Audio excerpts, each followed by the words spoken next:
জাতীয় নির্বাচনের মতো উপজেলা নির্বাচনেও ব্যবসায়ীদের দাপট।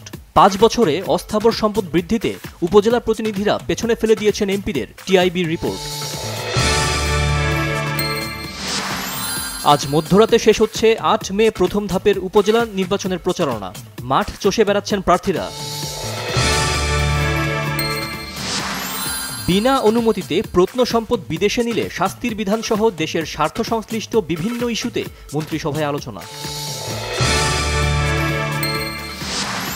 দেশের বিভিন্ন জায়গায় ১৫ মে পর্যন্ত কালবৈশাখী ঝড়সহ বৃষ্টিপাতের আভাস। রবিবার সবচেয়ে বেশি বৃষ্টিপাত হয়েছে শ্রীমঙ্গলে ১২৪ মিলিমিটার, ঢাকায় ৩৬ মিলিমিটার। ফিলিস্তিনের ওপর আগ্রাসনের প্রতিবাদে রাজধানীসহ দেশের বিভিন্ন জায়গায় ছাত্রলীগের পদযাত্রা ও সমাবেশ। বিএনপির সিনিয়র যুগ্ম মহাসচিব রুহুল কবির রিজভীর অভিযোগ, উপজেলায় নিজেদের আত্মীয় স্বজনদের নিয়ে নির্বাচন করছে ক্ষমতাসীনরা।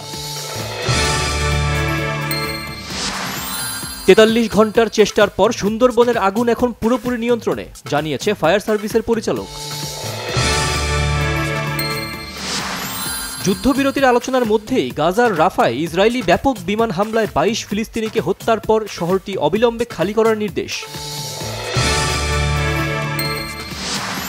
ঝাড়খণ্ডের পল্লী উন্নয়ন মন্ত্রী কংগ্রেস নেতা আলমগীর আলমের ব্যক্তিগত সচিবের বাসভবন থেকে ২৫ কোটি রুপি জব্দের দাবি এনফোর্স ডিরেক্টরেট ইডির।